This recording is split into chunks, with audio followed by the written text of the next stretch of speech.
सुप्रभात साथियों, जो हमारी कक्षा 12 के बालक बालिकाएं ध्यान दें। दोस्तों, आज आपके लिए बेहतरीन पेपर का मैंने निर्माण किया है और इस प्रकार से आपको पेपर मैंने अपने हाथों से बनाया है और बिल्कुल यह पेपर आपके 2025 परीक्षा के लिए हेल्पफुल होगा। यहाँ पर आपको अपना रोल नंबर लिखना होगा, यहाँ पर अपना आपको नाम लिखना होगा, ठीक है। और हम चलते हैं नेक्स्ट। ये आपके लिए मनोज सामान्य, जो हमारे सामान्य हिंदी वाले बालक बालिका हैं और जो हमारे विज्ञान वर्ग के बालक बालिका हैं, दोनों के लिए है। मैंने उसी हिसाब से पेपर को बनाया है, ठीक है। दोस्तों, चलते हैं प्रारंभ। परीक्षा के प्रारंभ 15 मिनट आपको पढ़ने के लिए और यहाँ पर संपूर्ण प्रश्न पत्र 2 भागों में विभाजित होगा, खंड का और खंड का में। तो आते हैं सीधे प्रश्न पर। प्रश्न हमारा क्या कहता है? प्रश्न क्या कहता है? प्रश्न कह रहा है कि निम्नलिखित में से किस पत्रिका का संपादन पंडित प्रताप नारायण मिश्र ने किया था? दोस्तों, बेहतरीन प्रश्न आपके लिए, ध्यान दीजिएगा, प्रश्न को पढ़िएगा पहले। निम्नलिखित में से निम्न में से किस पत्रिका का संपादन पंडित प्रताप नारायण मिश्र ने किया था? ध्यान दीजिएगा दोस्तों, बहुत ही आपके लिए मैंने बेहतरीन प्रश्न को बनाया है, ठीक है। बेहतरीन प्रश्न आपके लिए और एक जानदार प्रश्न, और मैं आज इसका एक एक चीज आपको मैं सॉल्व कराऊंगा, ठीक है। हिंदी प्रदीप पत्रिका पहले आते हैं। निम्नलिखित में से किस पत्रिका का संपादन पंडित प्रताप नारायण मिश्र ने किया था? उन्होंने किया था ब्राह्मण पत्रिका का। किसका किया था? ब्राह्मण पत्रिका का किया था। दोस्तों, ध्यान दीजिएगा, इस पत्रिका का किया था, ठीक है, ब्राह्मण पत्रिका का। ध्यान दीजिएगा, किस पत्रिका का? ब्राह्मण पत्रिका का किया था। और यह पत्रिका जो है ब्राह्मण पत्रिका प्रताप नारायण मिश्र 1883 कानपुर, ठीक है, 1883 कानपुर से प्रकाशित होती थी। इसको भी नोट करना, ठीक है। अर्थात जो हमारे प्रताप नारायण मिश्र थे, उन्होंने ब्राह्मण पत्रिका का संपादन किया था। कब किया था? 1883 कानपुर में किया था। हिंदी प्रदीप पत्रिका किसकी है? हिंदी प्रदीप, ठीक है। आते हैं, हिंदी प्रदीप पत्रिका बालकृष्ण भट्ट की है। किसकी है? बालकृष्ण भट्ट, बालकृष्ण ये भट्ट की पत्रिका है, ठीक है। बालकृष्ण भट्ट की पत्रिका है 1877 में, ठीक है। कब प्रकाशित होती थी? 1877 में, ध्यान दीजिएगा। और कहां से होती थी? प्रयागराज से होती थी। कहां से होती थी? प्रयागराज। तो आपका यह भी प्रश्न बनता है, ठीक है। एक तो यह पत्रिका हिंदी प्रदीप पत्रिका कहां से प्रकाशित होती थी? प्रयागराज से। कब होती थी? 1877 में। और इस पत्रिका के संपादक हमारे थे बालकृष्ण भट्ट। दोस्तों, 4 ऑप्शन के अलावा मैं इस ऑप्शन को भी आपको सॉल्व कराता चलूंगा। अगर घूम के इस प्रश्न को पूछिए तो फिर आप लोग फंस जाओगे। इसी प्रकार से सरस्वती पत्रिका है महावीर प्रसाद द्विवेदी, महावीर प्रसाद द्विवेदी इस पत्रिका के संपादक थे। कब किया था? 1903 से 1920। नोट कर लीजिएगा, नहीं घुमा के इस बार पूछ लेगा कि सरस्वती पत्रिका का संपादन कार्य कब हुआ था? तो 1903 से 1920 के अंदर हुआ था, ठीक है। और कहां से होती थी? प्रयागराज। कहां से होती थी? प्रयागराज, ठीक है, प्रयागराज। और इसके संपादक कौन थे? चिंतामणि, इंडियन प्रेस की जो जिन्होंने स्थापना की थी, ये चिंतामणि है, ठीक है। इसको भी नोट कर लेना, ये चिंतामणि है जिन्होंने इंडियन प्रेस की स्थापना की थी। ब्राह्मण पत्रिका का संपादन किया था, कौन किया था? पंडित प्रताप नारायण मिश्र ने। कब किया था? 1883 में कानपुर से। हिंदी प्रदीप पत्रिका किसकी है? बालकृष्ण भट्ट की है। कहां से प्रकाशित होती थी? प्रयागराज से। कब होती थी? 1877 में। सरस्वती पत्रिका 1903 से 1920 तक। इसको महावीर प्रसाद द्विवेदी ने।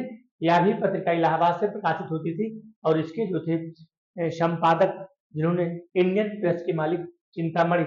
आते हैं वसुधा पत्रिका। दोस्तों, वसुधा पत्रिका किसकी है?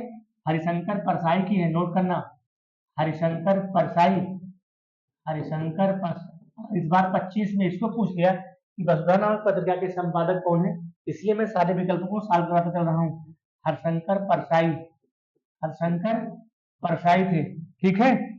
और कब किया था? 1956 में। तो नोट करना दोस्तों, ये 4 ऑप्शन से मैंने कम से कम आपको 10 प्रश्न बना दिया। वसुधा नामक पत्रिका किसकी है? हरिशंकर परसाई की है। 1956 में प्रकाशित हुई थी ब्राह्मण पत्रिका। 1883 कानपुर में हिंदी प्रतीक पत्रिका। बालकृष्ण भट्ट की है। प्रयागराज से 1877 सरस्वती पत्रिका। 1903 से 1920 तक। इस प्रकार से हम चलते हैं दूसरे क्वेश्चन पर। दोस्तों हमको टिक नहीं लगाना है, हमको जो चीजें बताना है बिल्कुल हम फिट कंटेंट बताते हैं, हम टिक लगा के नहीं भागते हैं। हम 5 क्वेश्चन सॉल्व कराएंगे, लेकिन क्लियरली सॉल्व कराएंगे। हम 5 ही क्वेश्चन आपको पढ़ाएंगे, जरूरी नहीं है कि हम आपको 10 क्वेश्चन पढ़ाएं। ठीक है, ध्यान दीजिएगा। निम्न में से क्या है भाई, तुम क्यों आ गए यहाँ?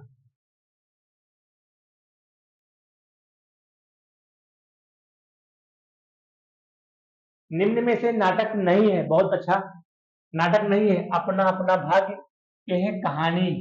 क्या है? कहानी है। ठीक है, किसकी कहानी है? जैनेन्द्र कुमार की। नोट कर लीजिएगा, इसलिए मैं आपको एक एक चीजें बताता हुआ चल रहा हूँ। जैनेन्द्र कुमार की क्या है? कहानी है। ठीक है, अपना अपना भाग निम्नलिखित में से नाटक नहीं है। बाकी राजमुकुट भी क्या है? नाटक है। आन का मान नाटक है। गरुड़ध्वज नाटक है। अपना अपना भाग क्या है? कहानी है। किसकी कहानी है? जैनेन्द्र कुमार की है। अगले क्वेश्चन पर चलते हैं। दोस्तों अगर आप वीडियो पर बने रहेंगे तो बिल्कुल मैं आपको सोल्यूशन कराता चलूंगा। हमको जल्दबाजी बिल्कुल नहीं है। हम 10 क्वेश्चन सॉल्व कराएंगे, लेकिन मेरे कहने का मतलब है कि मैं अच्छे से सॉल्व कराऊंगा, फिर आपको किसी भी प्रकार का डाउट ना रहे। किसी भी प्रकार का डाउट आपको नहीं होना चाहिए, कहने का मतलब यह है मेरे। ठीक है, महके आंगन चहके द्वार के रचनाकार। बहुत बढ़िया प्रश्न है दोस्तों। ये कन्हैया लाल मिश्र प्रभाकर हैं। कौन है? कन्हैया लाल मिश्र प्रभाकर। अब आते हैं, ये प्रताप नारायण मिश्र हैं। इनकी कुछ रचनाओं को देखते हैं। ठीक है, प्रताप नारायण मिश्र की कुछ रचनाओं को देखते हैं। ठीक है, मन की लहर और प्रेम पुष्पांजलि नोट कर लीजिएगा। इम्पॉर्टेंट रचना है दोस्तों। मन की लहर और क्या है? प्रेम प्रेम पुष्पांजलि। पुष्पांजलि यह इनकी क्या है? काव्य रचना है। ठीक है, ठीक है, किसकी? प्रताप नारायण मिश्र की। और ये तो ये प्रभाकर जी है, कन्हैया लाल मिश्र प्रभाकर। और इसके बाद मुंशी प्रेमचंद है। गोदान, गबन, बड़े घर की बेटी, पूछ की रात, ये इनकी क्या है? कहानियां हैं। ये भारतेंदु हरिश्चंद्र हैं। इन्होंने कवि वचन सुधा पत्रिका का प्रकाशन किया था। इसका क्या था? कवि वचन सुधा। कवि वचन सुधा पत्रिका का प्रकाशन किया था। ठीक है, कब किया था? कब किया था भाई? कब किया था? 1863 में। 1863 में। और इनकी पत्रिका है हरिश्चंद्र। हरिश्चंद्र मैगजीन। मैगजीन या भी इनकी क्या है? पत्रिका है। इसकी भारतेंदु हरिश्चंद्र की। नोट कर लीजिएगा। ठीक है, भारतेंदु हरिश्चंद्र की। और इसके अलावा एक इनकी बहुत महत्वपूर्ण रचना है भारत दुर्दशा। क्या है? भारत दुर्दशा। भारत दुर्दशा। इस प्रकार से इस शासन के ये भी हो गए। महके आंगन चहके द्वार के रचनाकार कन्हैया लाल मिश्र प्रभाकर। प्रताप नारायण मिश्र भी ऑप्शन में है, तो मैंने इसको भी नोट कर दिया है। तो मन की लहर, प्रेम पुष्पांजलि, भारतेंदु हरिश्चंद्र भी ऑप्शन में है। इन्होंने कवि वचन सुधा लिखा था 1863 में। और इनकी महत्वपूर्ण रचना है भारत दुर्दशा। और हरिश्चंद्र मैगजीन भी इनकी पत्रिका है। और मुंशी प्रेमचंद गोदान, कफन, कर्म भूमि और उनके बड़े घर की बेटी, कफन, पूछ की रात, यह सब की कहानियां हैं। पंचमहाभेश्वर है, ऐसा मुंशी प्रेमचंद हमारे हैं। चलते हैं अगले ऑप्शन पर। अगला ऑप्शन हमारा क्या कह रहा है भाई दोस्तों? अगला ऑप्शन हमारा कह रहा है निम्न में से प्रयोगवादी कवि हैं। प्रयोगवादी कवि हमारे हो गए अज्ञेय जी। चलो ठीक है, आते हैं पंत पर। पंत ने क्या लिखा है? ठीक है, ग्रंथि गुंजन। नोट कर लीजिएगा दोस्त, ग्रंथि गुंजन क्या है? गुंजन। और युगांत क्या है? युगांत भी इनकी रचना है। इसकी पंत की क्या रचना है? युगांत। और पंत को चिदंबरा पर ज्ञानपीठ पुरस्कार मिला था। चिदंबरा, चिदम्बरा पर इनको ज्ञानपीठ पुरस्कार भी मिला था। नोट करना, ज्ञानपीठ क्या मिला था? ज्ञानपीठ, इसको भी नोट कर लेना। और इनकी रचना क्या है? लोकायतन। लोकायतन पर इनको मिला था, लोकायतन पर भी इनको पुरस्कार मिला था। और सोवियत लैंड पुरस्कार भी इनको मिला था। ये हमारे कौन है? अज्ञेय हो गए। ठीक है, बिहारी ने क्या लिखा है? सिर्फ इनकी एक रचना है, बिहारी सतसई। क्या है? बिहारी सतसई की रचना है। कितने दोहे हैं? 713 दोहे हैं। दोहा और सोरठा में लिखा है। इसमें लिखा है दोहा और सोरठा में, नोट करना। ठीक है, दोहा और सोरठा जो मैं बता रहा हूँ, ऐसा प्रश्न बनाएगा कि बिहारी की सतसई है उसमें कितने दोहे हैं? 713 दोहे हैं। दोहा और सोरठा में लिखा है। भूषण की कुछ रचनाएं हैं, नोट कर देते हैं। शिवराज भूषण है। क्या है दोस्तों? शिवराज भूषण। और इसके बाद शिवा बावनी। शिवा बावनी इनकी क्या है?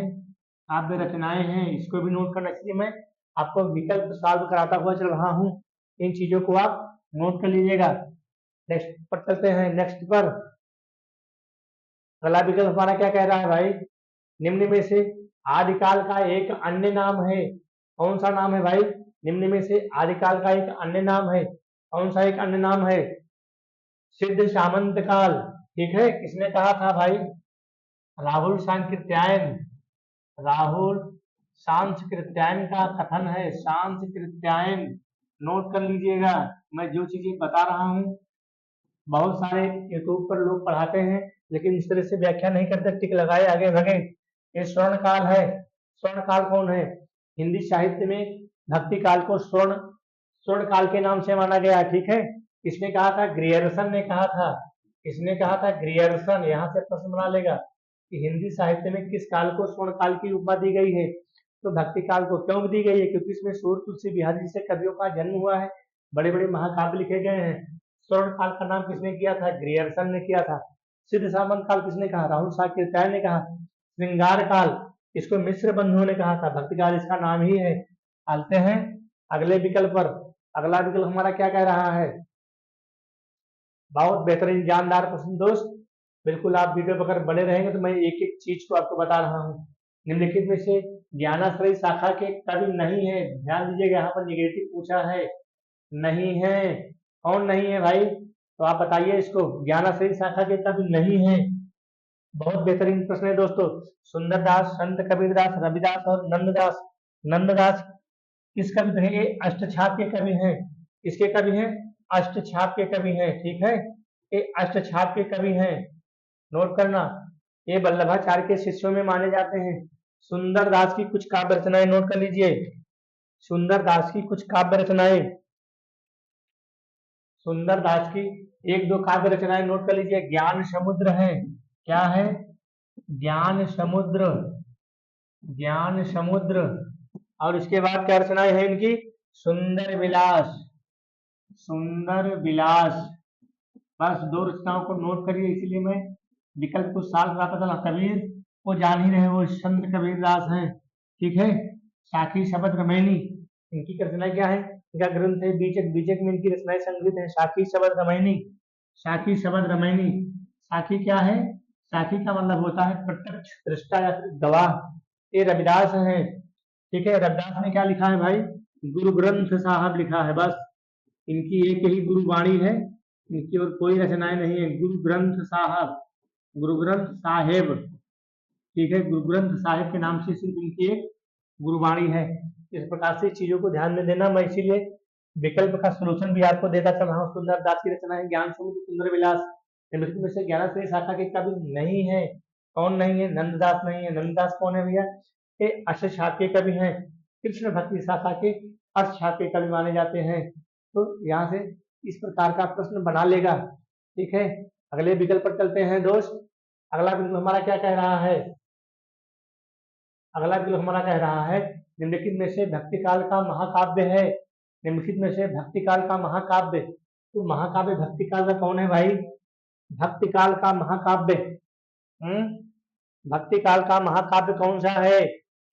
भक्ति काल का महाकाव्य है रामचरितमानस तुलसीकृत, ठीक है, तुलसी, ये तुलसीकृत है, भक्ति काल का ही है। साकेत किसका है?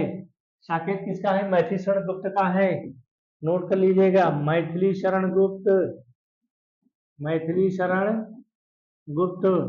साकेत क्या है? महाकाव्य है, और इसमें 12 सर्ग हैं। कितने सर्ग हैं? 12 सर्ग। नोट करना, पूछेगा कि साकेत में कितने सर्ग की संख्या है, तो फिर लटक जाओगे। कामायनी किसका है? ये प्रसाद का है, ठीक है, प्रसाद का है, और इसमें 15 सर्ग हैं। कितने सर्ग हैं? 15 सर्ग हैं। पहला सर्ग क्या है? पहला सर्ग है चिंता, ठीक है, पहला सर्ग क्या है? चिंता, और अंतिम सर्ग है आनंद की प्राप्ति, आनंद की प्राप्ति। इसलिए मैं जितने भी ऑप्शन है उसका भी सोल्यूशन आपको देता चल रहा हूँ। रामचरितमानस ये पृथ्वीराज रासो हैं, ये आदिकाल के कवि हैं दोस्तों। किस काल के कवि? आदिकाल में। इन्होंने 69 समय है, इनका जो ग्रंथ है 69 समय है। इसमें पृथ्वीराज रासो में 69 समय, 69 समय, ठीक है, इसको नोट कर लीजिएगा, बहुत इंपॉर्टेंट है। पृथ्वीराज रासो का जो इन्होंने चंद्रवरदाई ने लिखा था पृथ्वीराज रासो, उसमें 69 समय, या इसको हम खंड भी बोल सकते हैं। क्या बोल सकते हैं? खंड। तो मैंने इसीलिए आपको सोल्यूशन भी आपको मैं कराता चला रहा हूँ, ठीक है। इसमें और साकेत की स्थापना कब हुई थी? 1931 में लिखा था। मैथिली शरण गुप्त ने कब लिखा था? 1931 में। दोस्तों यहाँ भी प्रश्न बन गया कि साकेत किसका महाकाव्य है? मैथिली शरण गुप्त का कब लिखा? 1931 में। ये ठीक है, इसमें 12 सर्ग हैं, कामायनी में 15 सर्ग हैं, और पृथ्वीराज रासो जो लिखा था चंद्रवरदाई ने, इसमें 69 खंड हैं। ये रामचरितमानस किसका है? तुलसीदास का है। इस प्रकार से इतने सारे प्रश्नों को मैं आपको बिल्कुल डिटेल में करता चल रहा हूं। अगला प्रश्न हमारा आता है, अगला प्रश्न क्या कह रहा है भाई? निम्न में से किस कवि को बाल वर्णन के क्षेत्र में सर्वश्रेष्ठ माना गया है? ठीक है, बाल वर्णन के क्षेत्र में सर्वश्रेष्ठ किसको माना गया है? सूरदास को माना गया है। किसको माना गया है? सूरदास। तुलसीदास की रचनाएं आप जान ही रहे हो, रामचरितमानस, ठीक है, और विनय पत्रिका ब्रज भाषा में है। कौन सी रचना इनकी है?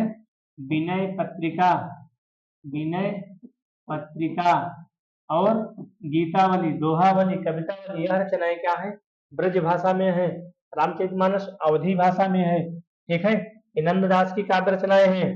नंददास का मैंने आपको नोट ही करा दिया है, ठीक है। नंददास की काव्य रचनाएं क्या है? नंददास। केशवदास की है रामचंद्रिका, रामचंद्रिका केशव की भी रचना है भैया, इसको नोट कर लेना बाबू, ठीक है। ये आपका राइट हो गया।